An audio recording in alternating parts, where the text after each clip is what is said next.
Hello. If you have ever had a personal encounter with someone diagnosed with a mental illness, did it change the way you viewed mental illnesses? If not, do you think it would? Today, I will be doing a book review on No One Cares About Crazy People, The Chaos and Heartbreak of Mental Health in America by Ron Powers.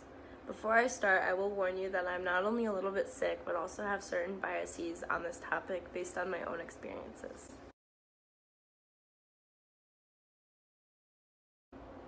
No One Cares About Crazy People is not only about the intimate story of Ron Powers and his family, but also details the lack of knowledge America has about the world of mental illness through a political aspect.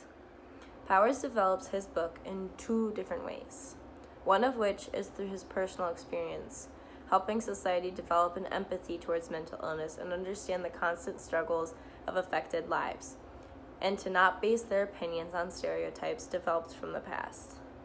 The other part is to show the community faced with mental illness that they are never alone, and being diagnosed does not make them any different or special because people all around the world are affected. Powers even goes to show this when not only dedicating the book to his family and what had happened with his sons, but also to those who face the struggles of mental illness daily.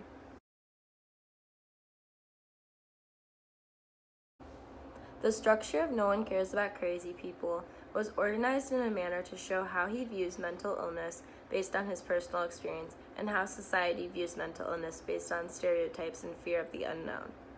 The main issue Powers touches upon within his book is the ignorance that America has within the world of mental illness. He describes this through the history of treatment for the ill. These methods were done out of fear and lack of knowledge, showing how unjust and corrupt our society is and was. Not only does Powers talk about the history of mental illness, but the chapters flip-flop between personal stories as well.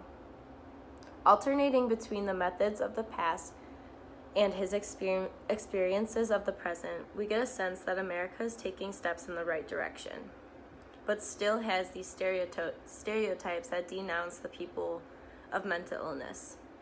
This is extremely important to the book in that it gives people an eye-opener for what has happened and what still is happening. In No One Cares About Crazy People, Powers writes mainly through the technique of pathos. Overall, I loved his book and his use of this technique. Powers' courage to write this book is very inspiring, and I am still in awe of how much the story parallels that of my own experiences. Reading this was emotionally hard for me, especially because my brother was diagnosed with bipolar disorder about 8 to 9 years ago.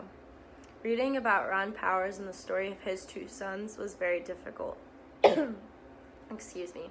Having someone in the family with a mental illness is one thing, but hearing about how a father of two sons, both diagnosed with schizophrenia, I can only imagine the heartbreak, especially after the situation with his one son, Kevin.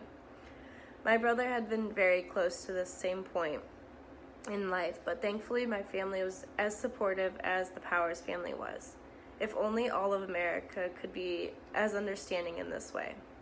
In my opinion, as hard as it was for me to read this book, I think more people should be informed on the difficulties of mentally ill lives. Ron Powers and his family are one case out of several thousands of families that are faced with a form of mental illness. In my opinion, it is very important for people to develop an understanding for this topic, especially because of the world we live in now. What I love most about this book is not only his ability to show his personal experiences, but to do it so in a persuasive fashion for readers to understand more what's going on in our society. One critique I am most aware of is the fact that Powers switches between an emotionally attached story to historical information. This is one part of the story structure I did not like, only because I would become so invested in the story of Powers' sons and then rapidly be brought into this snippet on the history of treatment of mental illnesses. Excuse me. This, in the end, detached me from the focus of the book, but I can see how it is important to include the information of history on the treatment. Also, I can see that by rotating between these two sides of mental illness, Powers could be creating a sort of cliffhanger in the midst of his chapters, because readers may want to get back to the parts about the family itself. I loved this book, there's no doubt about that. But if I had to fix one thing, it would be to restructure the book in a way so that the background information didn't always break up Power's personal story.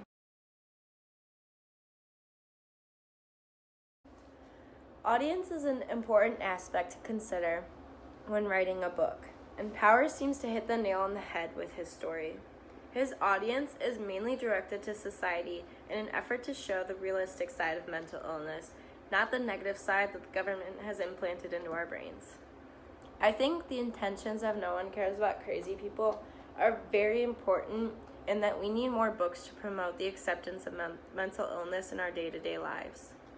Attacking society as a whole is a very bold move, but when Powers does it in a way of evoking emotion with his audience, he gets the point over very clearly. To conclude, Ron Powers' No One Cares About Crazy People is a very intimate book that connects the unknowing society to a stigmatized topic through empathy. Even though I have a bias towards mental illness because of my own personal connections, I think the book is a very well-written work that helps show individuals that mental illness is not only very difficult to deal with at home, but also in the community through all of the stereotypes. Excuse me. If everyone were to read the tragic story of the Powers family and learn more about the history of treatment, maybe then we could all make a difference for these lives. Or, in other words, how Powers sums up his book. To put it another way, the mentally ill in our society are awaiting their chance to heal us. If we can only manage to escape our own anosognosia and admit that we need their help. Page 329, Powers.